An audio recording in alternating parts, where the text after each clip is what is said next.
Gospa ministrica nas je danes seznanila s tem, da bo v januarju usklajena minimalna plača z rastjo življenjskih stroškov. Tukaj se v letošnjem letu na tem segmentu kljub naši zahtevi, da se minimalna plača ne bi usklajevala, ne bo zgodilo nič novega.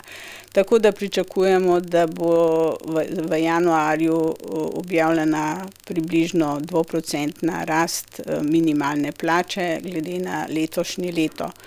V nadaljevanju pa je njen predlog, da bi se v okviru pogajanj za socialni sporazum dogovorili tudi o plačni politiki v prihodnjih letih in tudi seveda o višini minimalne plače v letih, ki bodo sledila, temu sprejetemu socialnemu sporazumu. Drugo, kar nas je obvestila oziroma posredovala krajšo informacijo v zvezi z novim predlogom zakona o študentskem delu, ki seveda prinaša nekaj novosti.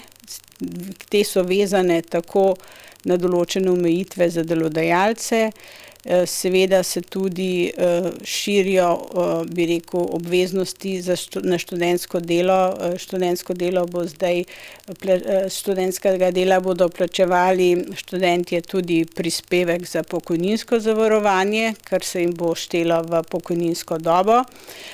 Bo pa načelno delodajalec manj obremenjen, kot je bil zdaj, in bo plačilo vsaj približno za 10% nižje v smislu prispevkov in davkov pri študentskem delu. Kaj je še povedala?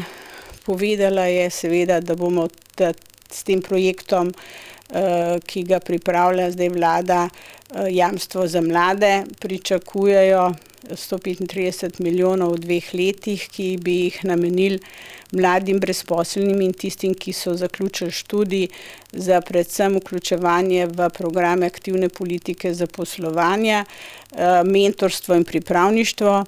Mi smo sicer, ko smo gledali ta projekt, ocenjevali, da bi si vlada mogla zastaviti bolj jasen cilj v smislu zaposlitve določenega števila mladih ljudi. Tukaj mislim, da bomo v nekih pogajanjih z njimi poskušali doseči bolj jasen cilj in seveda tudi več sodelovanja delodajalcev pri sami izvedbi.